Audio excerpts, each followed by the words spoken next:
Yeah, I still feel like I'm on the path for sure, and there's a lot more wealth that I want to grow and things I want to do. But I'll tell you, it's when I think back to where we were and what both of us, my wife and I both have done to be where we are today, it almost like if you'd have told me this is where we were headed 10 years ago or what, I would have told you were nuts because I could not, I couldn't have imagined we'd ever be able to buy real estate again or that I'd ever want to, and here we are with, with several properties later and we're still chugging along. Welcome to the Creating Wealth Show with Jason Hartman. You're about to learn a new slant on investing, some exciting techniques, and fresh new approaches to the world's most historically proven asset class that will enable you to create more wealth and freedom than you ever thought possible. Jason is a genuine self-made multimillionaire who's actually been there and done it. He's a successful investor, lender, developer, and entrepreneur who's owned properties in 11 states, had hundreds of tenants, and been involved in thousands of real estate transactions. This program will help you follow in Jason's footsteps on the road to your financial independence day. You really can do it. And now, here's your host, Jason Hartman, with the complete solution for real estate investors. How is everyone doing today? And what are you doing today? Oh, let me guess. You're at home. Imagine that. We're all at home. I got to tell you, I have actually really enjoyed this time. As crazy as it is so nice not to have a trip coming up. For someone like me who traveled at least a couple of times a month, sometimes even more, it is just really pleasant to not have anywhere to go. For once in my life, I don't feel like there's any level of FOMO. You know what FOMO is, right? FOMO. It stands for fear of missing out. Fear of missing out, FOMO. I think a lot of people feel like that. And you know what? One of my predictions in pandemic investing, and I'm giving this presentation to a large, very high-end mastermind group tomorrow. Very excited about that. Their prior speaker was Peter Schiff. So, hey, he's a little bit of a bigger name than I am. And you've heard all my criticisms of Peter Schiff. He's been a guest on the show before, but we won't go into that right now. Anyway, it's just really nice to not have to go anywhere. And one of my predictions is that after we come out of this, after we come out of the lockdowns, the shutdowns, the shelter-in-place orders, whatever you want to call it, the quarantines, I think, let me know what your feedback is on this. This is just this is not one of my data-oriented predictions, okay, as many others are. This is just my view of how things will be after this. I think there will be a movement to a simpler life. And I tell you, that's the way I'm thinking, as I'm just enjoying this kind of simpler time. Now, listen, I'm saying this and I get it that not everybody's enjoying this, okay? Many people are suffering depression, loneliness, isolation. I get it. That was already a big problem in society, though. And in some ways, there's some comfort in the idea that there isn't a FOMO right now. And I think a lot of people feel that way. Like, have you really thought about that? That normally, if you are a person who has felt lonely in the past, right? One of the ingredients of that is the idea that you look at social media and you think, all these people are out doing all these great things and I'm not included. I'm missing out. I have FOMO, fear of missing out, right? And now it's like everybody's sort of in the same position. Everybody has been equalized. The playing field has been leveled, and it's just a different world. And one of the shows I used to watch as a kid was The Waltons. Do you remember the show The Waltons? Good night, John Boy. That was the famous line of The Waltons. And it was about this family, for those of you millennials, and maybe even some Gen Xers, I'm a Gen Xer, who don't know what The Waltons is, okay?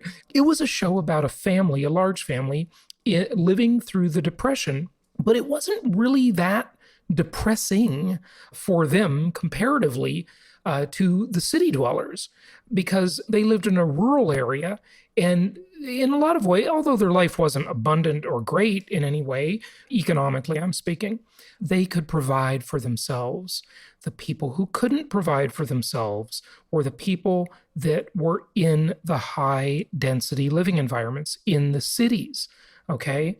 So that's the issue, right? Again, another one of my predictions is that people will migrate en masse. There will be a tidal wave of migration to lower density living styles, especially suburban living styles. And suburban rather than rural, okay, I mean, think about it. You have urban, right? That's like in the city. And there are varying degrees of all of this stuff, right? But urban is generally in the city. And 84% of the United States, 84% of the population of the United States lives in urban areas. Now, we are doing a research project, and I got to give thanks to Charles and Arnie and Evan, who are helping me work on this a little bit, where we're really trying to figure out what number of people in the US and maybe even worldwide is susceptible to this mass migration movement that will happen. Mark my words, I'm not going to be wrong about this. This will be one of my best predictions. It will happen. I would totally bet money on this, okay? I wish I could bet money on this. How do I bet money on this? Do you want to bet me? Okay, listen, if you want to make me a bet or give me feedback on any of these things or thoughts, go to jasonhartman.com/ask. Ask us a question, leave a comment, place a bet. Hey, you want to bet $100, $1,000? And, maybe we'll make a bet. Of course, we're going to have to define our bet. I'm not much of a gambler, but we got to define it a little bit. And so I think people are going to have a movement toward a simpler life. I think there's going to be a lot less going out to concerts, restaurants, plays. I think that stuff it's going to experience a massive, massive change. One of our clients is a very famous musician. And I was texting with him about the music industry and he was talking about how the concert industry is going to undergo just a massive, massive shock, a massive, massive change. So we'll see how that goes. So times they are a-changing, right? As Bob Dylan famously said, times they are a-changing.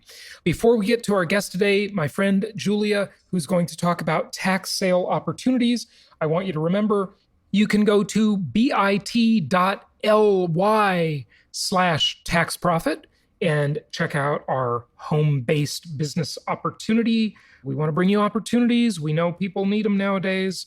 Work from home opportunities to make you geographically free and also hopefully help with your financial freedom as well. So bit.ly/taxprofit. And Julia will be talking more about some other areas of tax sales today, and we'll get to that in just a moment. But first, I forgot. So many of you joined the webinar yesterday. Wow, on funding, and many of you signed up for that. Please give me your feedback at jasonhartman.com/ask. We want your feedback on the whole process of getting that extra funding. As I have been saying, you have got to stock up on groceries, provisions, toilet paper. Gosh, we all know there's a shortage of that, right? But you've also got to stock up on cash. Now is the time to stock up on cash. You might have seen that JPMorgan Chase just massively increased the requirements to obtain mortgage financing. So these lenders, they're a little worried, as they should be, okay? And they're getting stricter and tighter with funding. So you want to equity strip, you want to have a credit line, you want to have some backup cash right now, stock up on cash. In scary times, cash is king. It won't be king forever because we will come into an inflationary environment. But right now, right this moment, for the next few months or several months, cash is king, okay? So if you want to join by popular demand, we had so many people on the webinar yesterday and so many people signed up.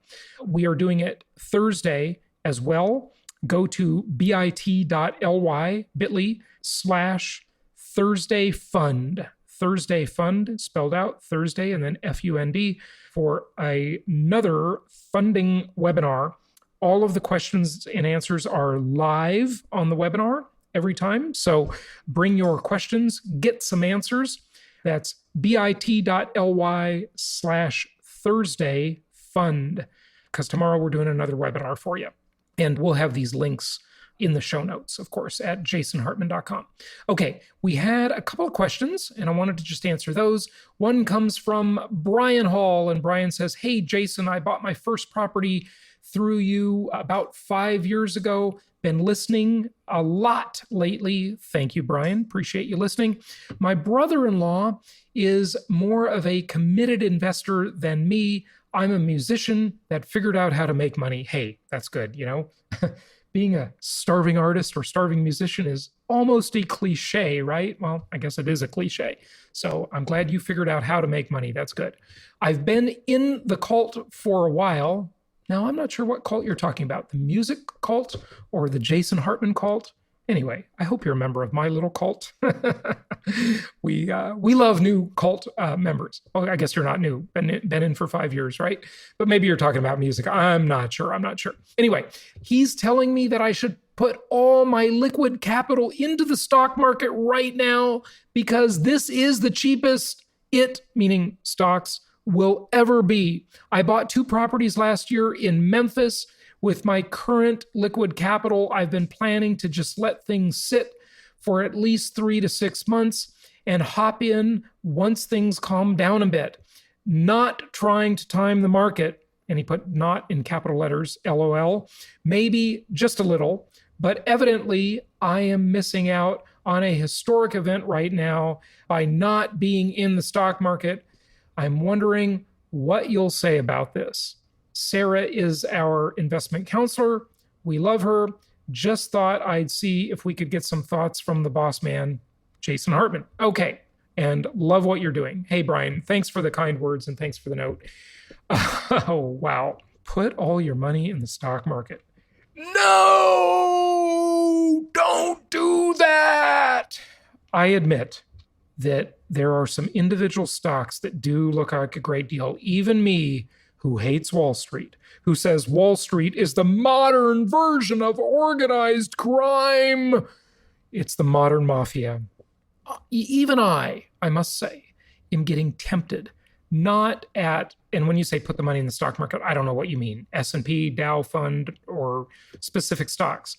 I admit there are some specific stocks that are looking attractive, but I think they're going to get even more attractive. So if you are a market timer, as we all get tempted to be, listen, I know I'm against market timing in any asset class. It generally doesn't work, but I admit that I'm kind of looking too, okay? Haven't pulled the trigger, but I'm thinking I should call up a stockbroker, one of the insiders, one of the people who has a nice yacht, and his buddy asks him, where are all the customers' yachts? Because all the brokers and the insiders have all the yachts, but not the customers, not the clients.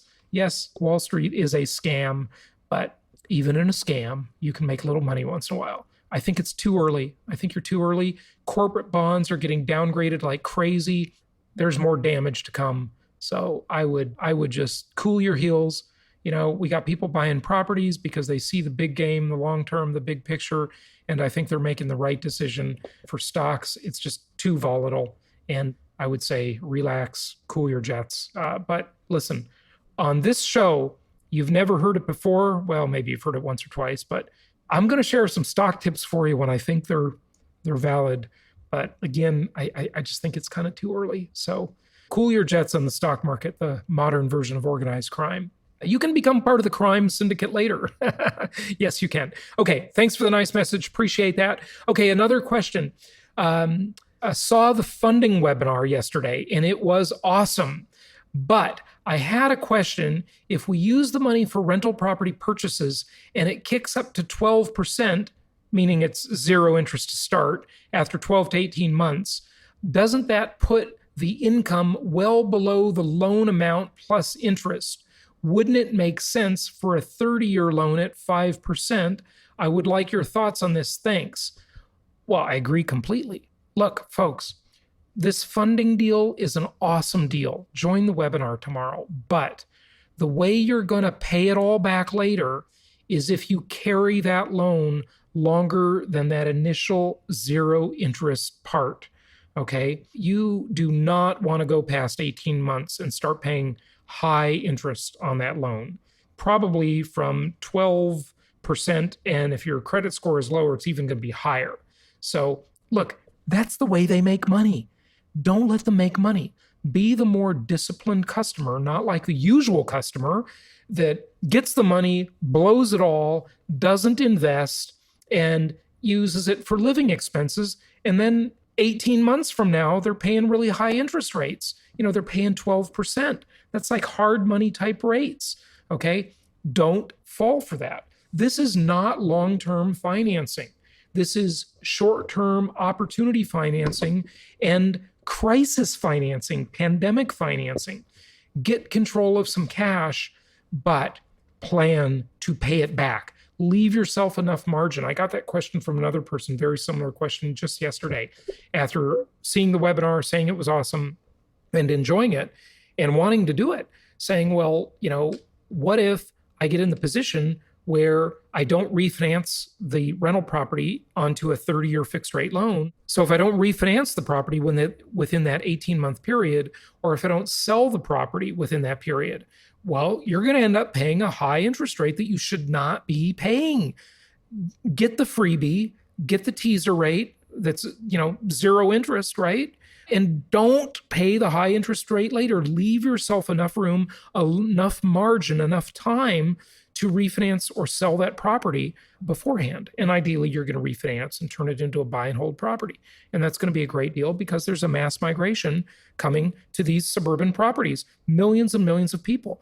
Folks, when we're talking a year from now, we are going to see how you think there's a shortage of these good little cheap rental properties right now?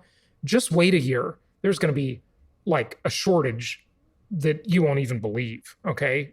I mean, look, it's a prediction, but I'm pretty sure about this one. So anyway, without further ado, thanks for your questions. Join the webinar tomorrow. Also, if you're looking at our tax sale home-based business opportunity, you've got the links for that, as I said before, and for the funding webinar. They'll also be in the show notes at jasonhartman.com. Let's get to our guest, my friend Julia. Let's talk about tax sale investing. It's my pleasure to welcome a returning guest back, and that is Julia M. Spencer. She was kind enough to lead our tax sale retreat at our Savannah Venture Alliance Mastermind event a while back. She's here to share with us a little bit about tax sale investing, but also, and that's for residential and commercial properties, but also some thoughts about where things are going in this time of tremendous change. Julia, how have you been? I've been great. Thank Good. you for welcoming back to your show. Yeah, well, it's good to have you on. So just for the people who may not know, I thought maybe we'd start out with just a little very mini course by going over some basics.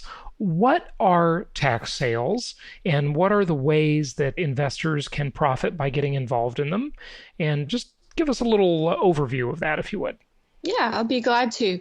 So for many years, what I've been doing is basically tracking whenever government jurisdictions, counties, cities, it could be special assessment offices of certain areas, auction off real estate for unpaid taxes, basically.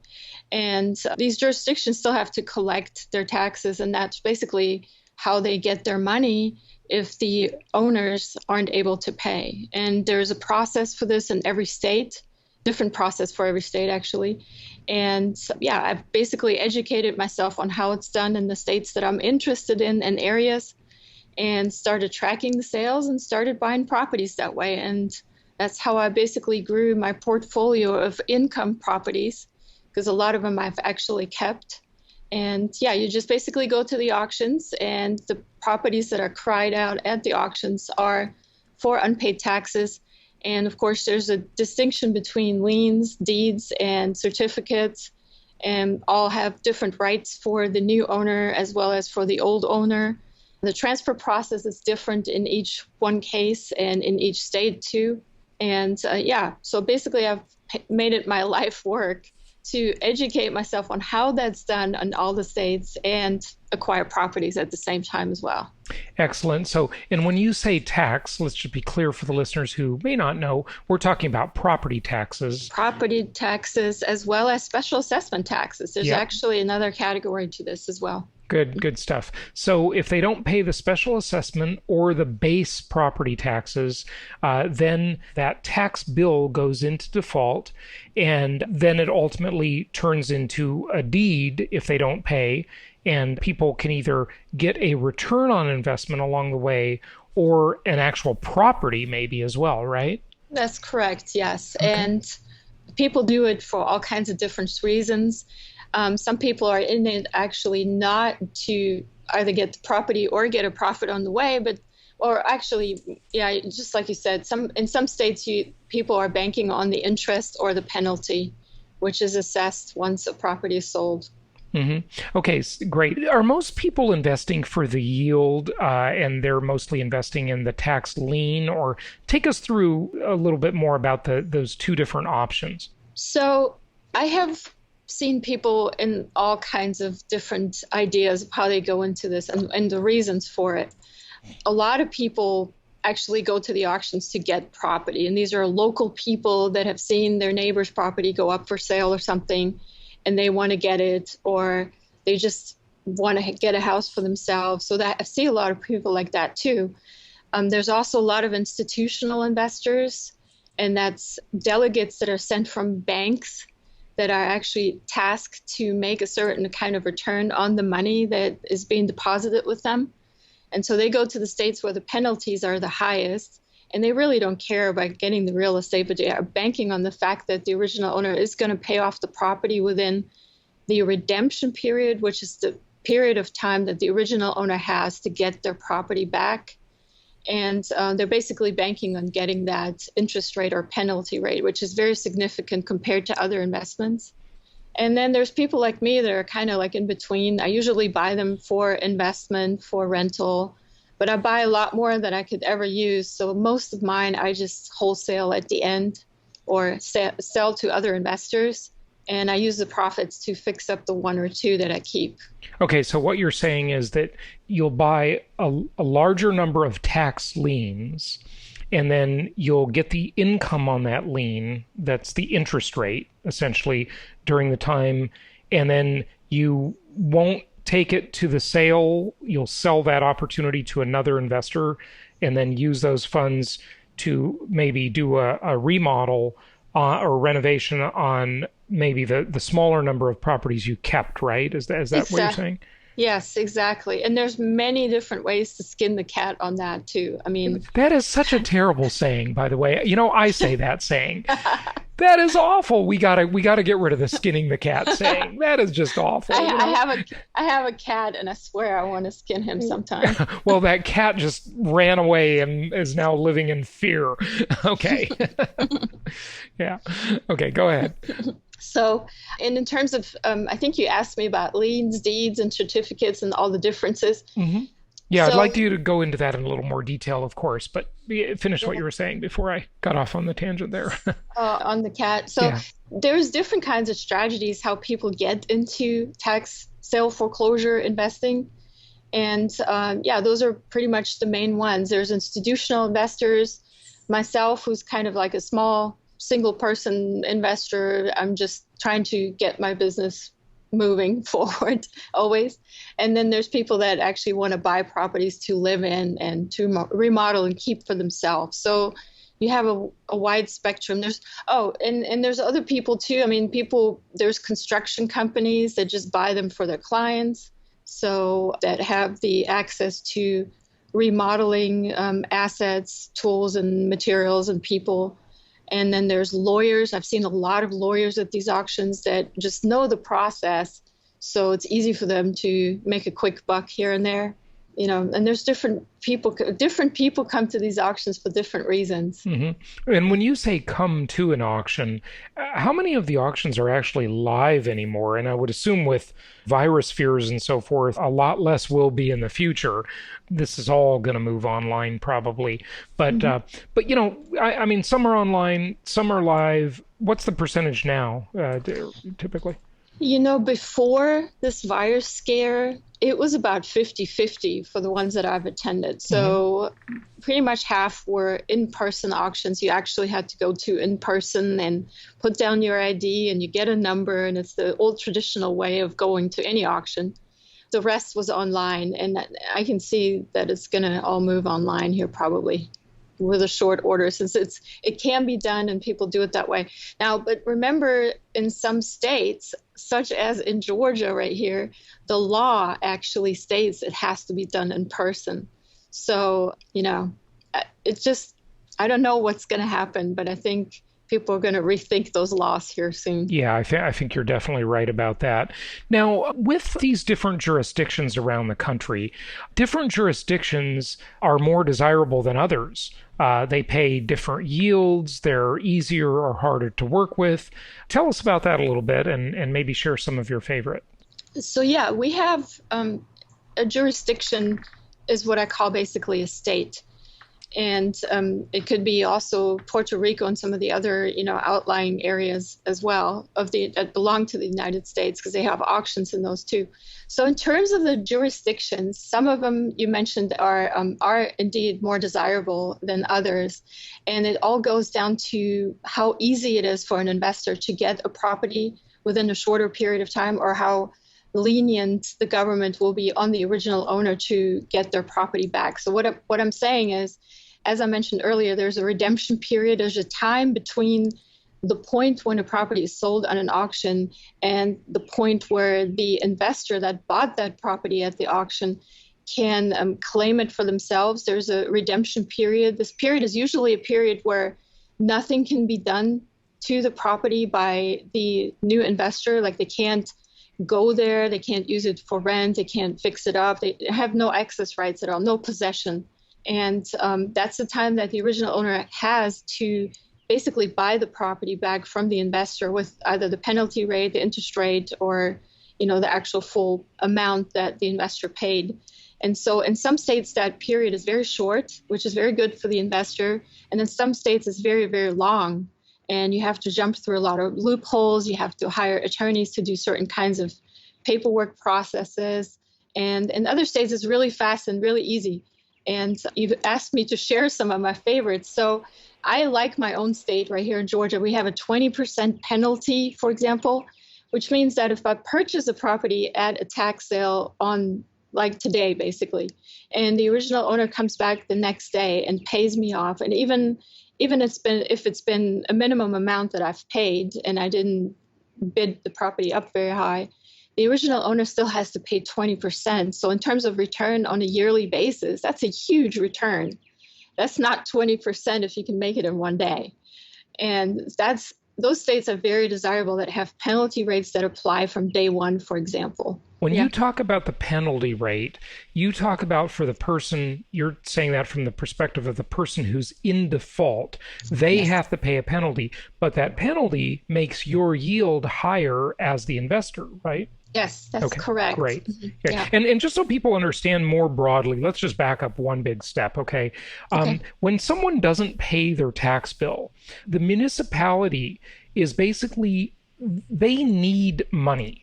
So they're looking to finance, they're not getting the money from the tax bills. So what they do, not always, but a lot of them, they basically allow investors to buy these at auction, and then the investor gives that money to the municipality, right? And then that finances it for them, so they don't have a big shortfall in cash. Hey, the government needs their money. We know governments don't stick to budgets very well, so they're always looking for money, and this is one way that they can raise money is by allowing investors to purchase these liens. Correct. Okay. Yes. Got it. Yes. Okay. Good. And I guess the next thing that makes a state or a jurisdiction or a municipality very desirable is the fact that some have very short redemption periods.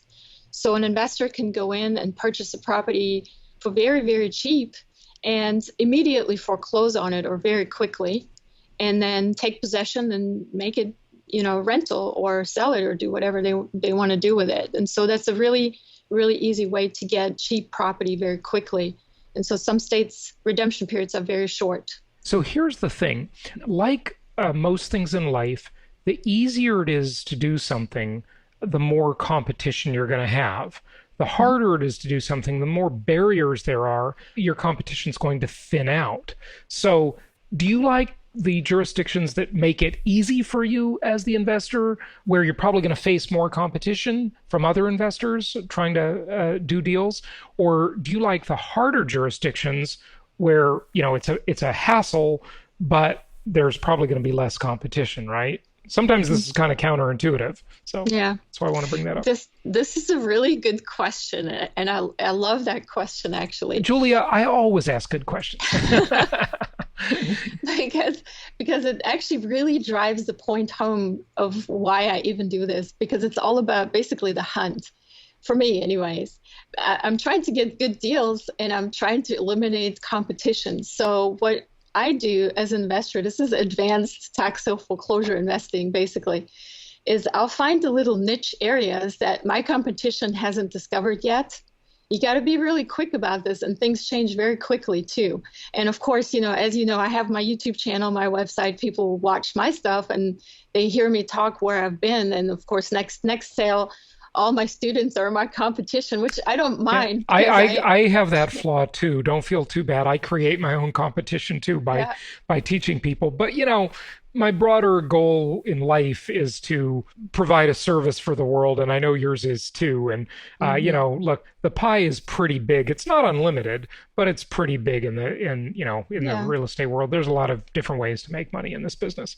And of course, there's other ways to make your road a little bit shorter to the end goal, basically. And that is, there's many numbers of ways to work with your competition, or to team up with your competition, or to eliminate your competition, depending on what kind of method that particular state uses. For example, let me just give you a really brief example. I have a friend in Nevada who goes to tax sales out there, and they have a lottery system. So basically everybody puts a name in a hat, and the person that's first pulled from that hat is the first opportunity to get that property for the price as it's set. So there's no upbid, but there's also no competition. You just kind of have to be lucky, being in Nevada, basically. But what he does is he basically pays 30 or 40 people to put their names in the hat, and each gets a couple $100 or $100. And so all of a sudden, he's got 2/3 of the people at this lottery auction with names in there that are basically his people. So he's going to win pretty much all of them. Yeah, that's interesting. Okay. I'm not sure if they'd be okay with that if they found out, but hey, people do it. Yeah. Well, no, these are people that are working for him that he's hired. Okay. He pays them money, and they agree that, they don't have the money to buy the property, but they don't mind making $100 in an hour. Right. Yeah. Okay. I mean, so that's to buy a lien or a deed?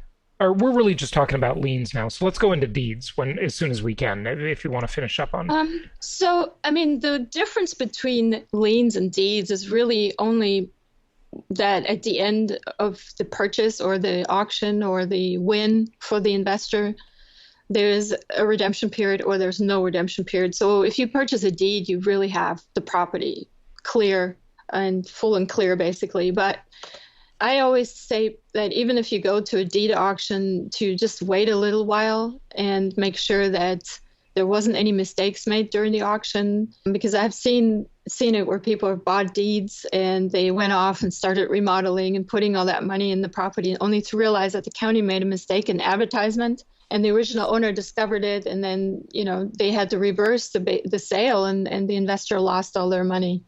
So really, there's not a whole lot of difference between liens and deeds, except for the redemption period and maybe the price, because deeds usually sell for much higher than liens. Yeah. Okay. And that's because you're certain as the investor that you're going to get the property, right? Yes, for the most part. I mean, there's risk in everything. Yeah, so. Right. There are complexities to everything, and that's for sure true.